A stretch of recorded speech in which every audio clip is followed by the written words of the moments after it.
El Señor esté con vosotros. Lectura del Santo Evangelio según San Lucas. Gloria a ti, Señor. En aquel tiempo decía Jesús a sus discípulos: ganaos amigos con el dinero de iniquidad, para que cuando os falte os reciban en las moradas eternas. El que es fiel en lo poco también lo es en lo mucho. El que es injusto en lo poco también en lo mucho es injusto. Porque si no fuisteis fieles en la riqueza injusta, ¿quién os confiará la verdadera? Si no fuisteis fieles en lo ajeno, lo vuestro, ¿quién os lo dará? Nadie puede servir a dos señores, porque o bien aborrecerá a uno y amará al otro, o bien se dedicará al primero y no hará caso del segundo. No podéis servir a Dios y al dinero. Los fariseos, que eran amigos del dinero, estaban escuchando todo esto y se burlaban de él. Y les dijo: vosotros os las dais de justos delante de los hombres, pero Dios conoce vuestros corazones, pues lo que es sublime entre los hombres es abominable ante Dios. Palabra del Señor. Gloria a ti, Señor Jesús. El Evangelio de hoy es un Evangelio duro, como es todos estos días, y que nos pone en el centro de la vida de cada cristiano, que es qué hace con lo que tiene. Todo esto que tantas veces hemos explicado, de que no somos propietarios sino administradores de lo que somos y lo que tenemos. Y hoy el tema va por ahí, aunque lo dice de una forma un poco extraña: ganaos amigos con el dinero de iniquidad, para que cuando os falte os reciban en las moradas eternas. ¿Qué es este dinero de iniquidad? Lo que viene a decir Jesús es que todo el dinero es injusto. No hay dinero que sea justo de por sí. No es justo que uno tenga mucho y otro tenga poco. No está hablando aquí de hacer un comunismo, que todos tengamos lo mismo. No va por ahí. Lo que viene a decir es el dinero de por sí, que es injusto. El dinero que es fuente de tanta iniquidad. Cuántos robos y homicidios se hacen solo por dinero. Pues haceos amigos con este dinero. ¿Qué quiere decir hacer amigos con este dinero? Haced el bien, haced las obras de caridad y de misericordia. Y de esta forma, siendo buenos administradores y honrados con ese dinero que de por sí es justo, entonces os haréis un tesoro en el cielo.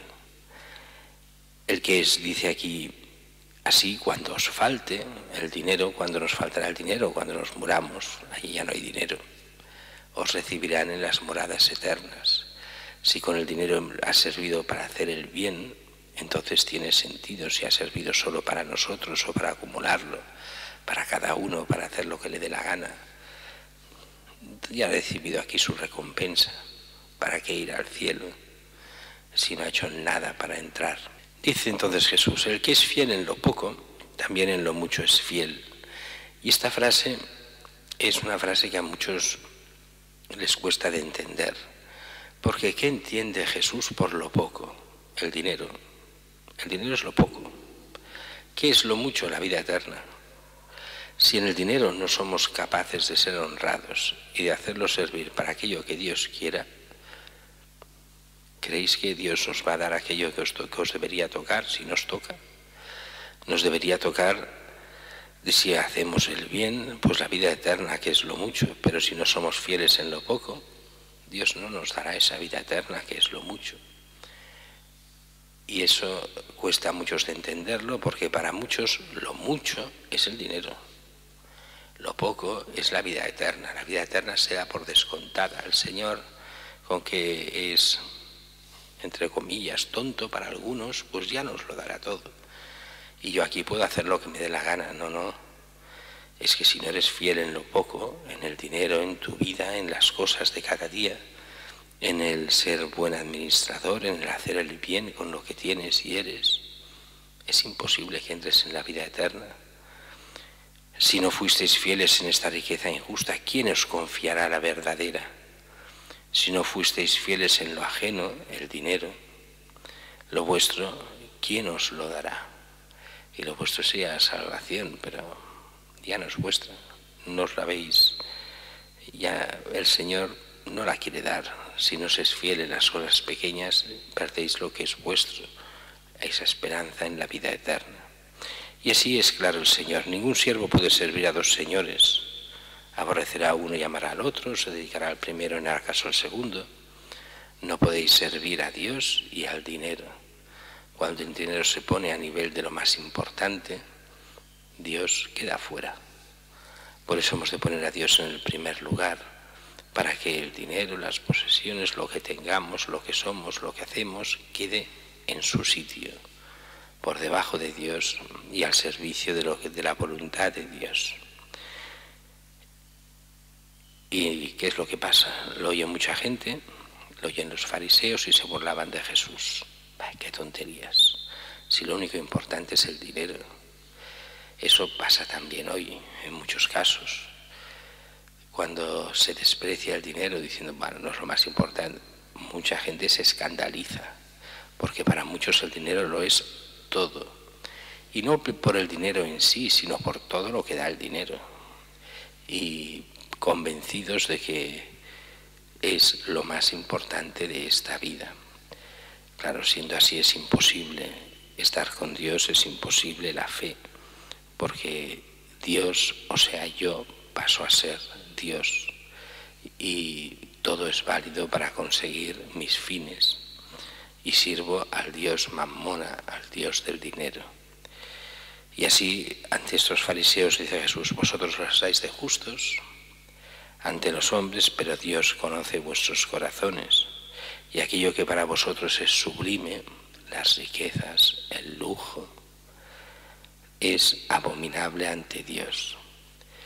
Pues bien, dejemos el tema porque ya es clarísimo. Solo un momento sobre el santo de hoy, porque es San Martín de Tours, santo importante del siglo IV, y además famoso. Todo el mundo conoce la escena aquella del soldado, de él siendo soldado, pues que le pide la capa el pobre, le pide, tiene frío y le da, corta la capa con la espada por la mitad, se queda la mitad él y la otra mitad al pobre. Eso es conocido desde niños por casi todo el mundo. Y es que, y es cierta, es una de las anécdotas ciertas, y de hecho este trozo de capa, uno de los dos, el del soldado, se encontraba como reliquia siglos después en una capilla, un oratorio para ser exactos, de los reyes merovingios, que después pasaron a ser los reyes carolingios. Y de allí, de ese oratorio, la gente donde estaba la capa pequeña, el trozo de capa, la capilla de San Martín, tomaron lugar, la gente empezó a llamarlo en vez de oratorio, capilla, y se fue extendiendo por todo el mundo hasta que también nosotros llamamos a los oratorios capillas. Y así estamos en la capilla del Santísimo, pero la capilla es el nombre de la capa de San Martín, o sea que le debemos el nombre a él y a los reyes, que bueno, ya esa capilla donde estaba esa reliquia de San Martín. San Martín en realidad es mucho más que eso. San Martín era de familia no cristiana, familia pagana, pero de la zona de lo que hoy sería Hungría, pero todo eso era Imperio Romano en aquel tiempo. Él, de clase alta, se hace soldado, pero como sabéis hay dos tipos de soldados, los de las clases altas y los de las clases bajas en aquellos tiempos. Los de la clase baja era la típica infantería que iba a pie, y los de clase alta traían el caballo y por eso eran caballeros. Entonces él es gente de dinero, es gente que está bien, y él fue pues caballero, oficial del ejército, y estuvo sirviendo al ejército. No estaba bautizado todavía, sí que ya había hecho lo que eran el catecumenado, o sea, los cursos, diríamos, para prepararse al bautismo, pero todavía no era, mientras fue soldado, justo acabar de ser soldado, es cuando se bautizó. De hecho, era soldado, bueno, se jubiló como hacían los soldados en aquellos tiempos a los 40 años, y es entonces cuando empezó a ser cristiano. Como sabéis bien, esta escena de la capa pues aparece siendo él todavía soldado, antes del bautismo. será gran amigo del obispo San Hilario de Poitiers. Él será el que lo bautizará y el que después también lo ordenará sacerdote con el tiempo. Y será, bueno, será monje, estará unos años en el convento, en vida retirada, haciendo de monje, hasta que será elegido como obispo de Tours, San Martín de Tours. Y allí será un enorme obispo, dedicado 100% a todos los fieles, abierto absolutamente a todos, resolviendo los problemas de todo tipo, no solo espirituales, y en zonas de mucha complejidad. Estamos en el siglo IV y habían mucho tipo de luchas, de peleas, incluso dentro de la iglesia, entre curas y lo que hiciera falta. Él se meterá siempre en medio para intentar poner paz, para buscar siempre la verdad, para buscar la voluntad de Dios en todo. Será considerado santo en vida, de lo mucho que hizo, aunque fueran no demasiados años, aunque él murió ya muy anciano, pero claro, es que se hizo cristiano muy mayor para la época.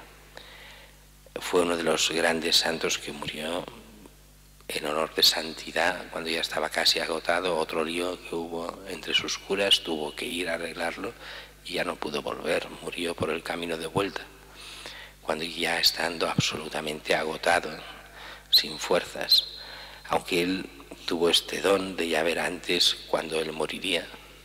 Le dice usted don el Señor, estas personas que tenían muchos dones del Señor, fruto de esta vida de santidad, de dedicación total y exclusiva al Señor, y fruto de la gracia del Señor, faltaría más. Un gran santo que ha sido fuente de inspiración para toda la Iglesia, como uno de los grandes santos, aunque ya tengan 1700 años, pero continúa siendo plenamente vigente su vida hasta hoy.